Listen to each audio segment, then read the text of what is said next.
Assalamualaikum warahmatullahi wabarakatuh. Perkenalkan, nama saya Ika Alfianoviana dari Prodi Teknik Informatika Angkatan 2019 Universitas Sedikubang, Semarang.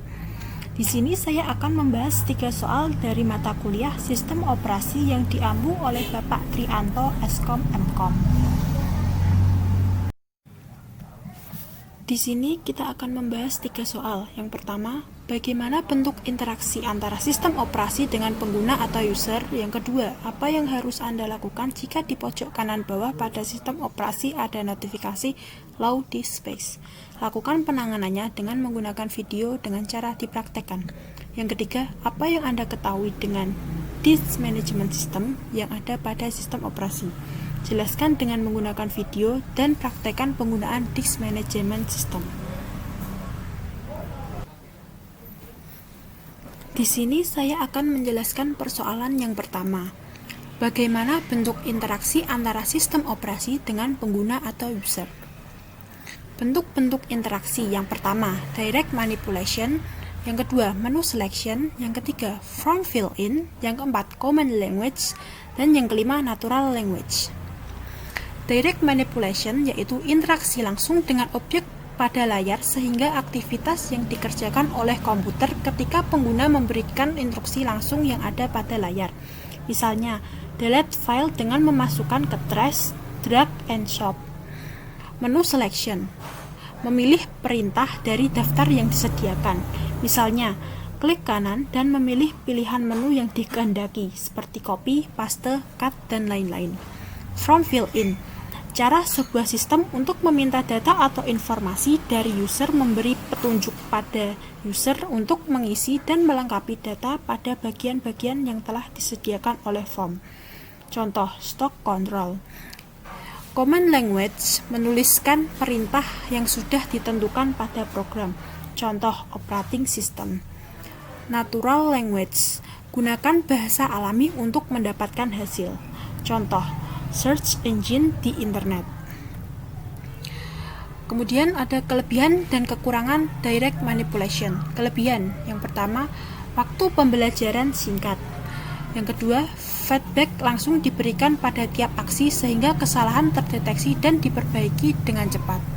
Kekurangan, interface ini rumit dan memerlukan banyak fasilitas pada sistem komputer.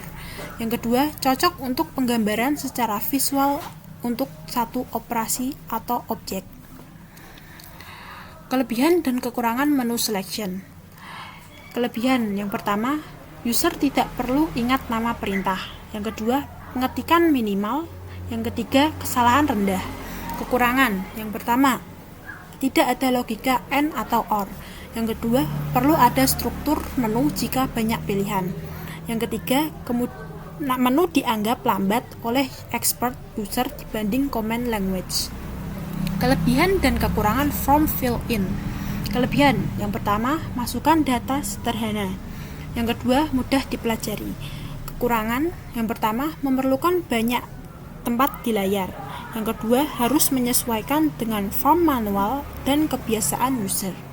Kelebihan dan kekurangan command language. Kelebihan, yang pertama, perintah diketikkan langsung pada sistem. Kedua, bisa diterapkan pada terminal yang murah. Ketiga, kombinasi perintah bisa dilakukan. Kekurangan, yang pertama, perintah harus dipelajari dan diingat cara penggunaannya. Kedua, kesalahan pakai perintah sering terjadi.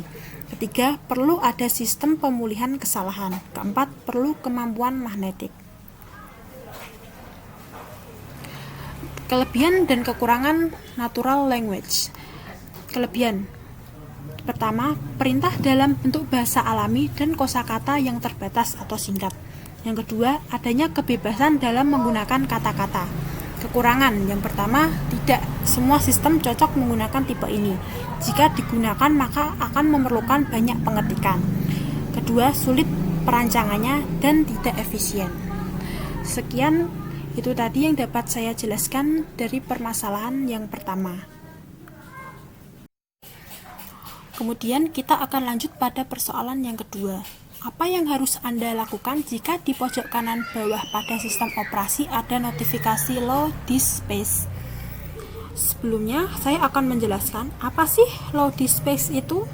Jadi, low disk space itu artinya kekurangan kapasitas disk, di mana hard disk pada partisi sistem atau data kepenuhan.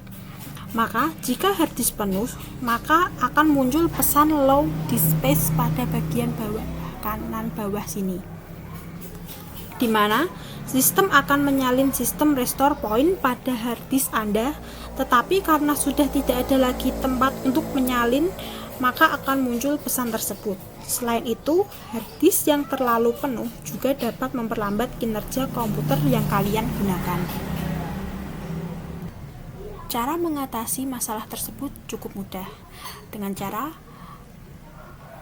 klik pada partisi C, kemudian klik kanan, pilih Properties, kemudian klik Disk Cleanup.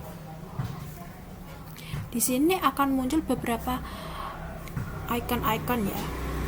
Kemudian kalian bisa memilih kotak-kotak dengan cara menyentang bagian mana yang ingin kalian bersihkan. Setelah itu kalian bisa mengklik OK, maka komputer akan melakukan pembersihan. Kalian juga bisa melakukan cara lain, yaitu dengan clean up system file.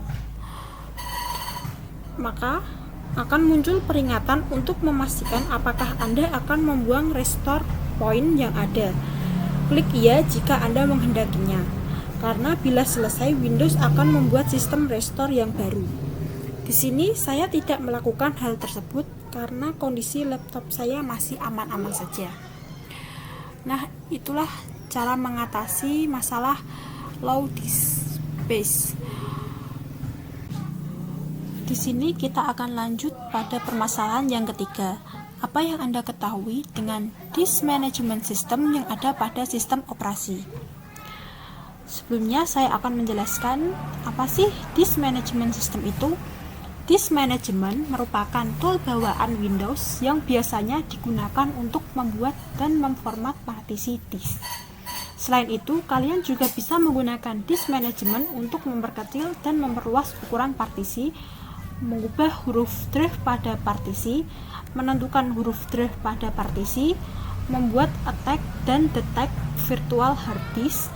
Sama seperti sistem operasi Windows versi sebelumnya, mengakses disk management pada Windows 10 cukup sederhana. Anda bisa meluncurkan disk management melalui menu Start maupun menu Desktop. Caranya pun cukup mudah. Anda hanya perlu menekan tombol Windows plus X, maka akan muncul disk management di sini. Kemudian Anda klik.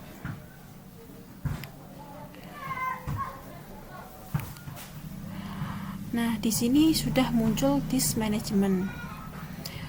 Kemudian Anda juga bisa menggunakan cara lainnya dengan cara mengetik run.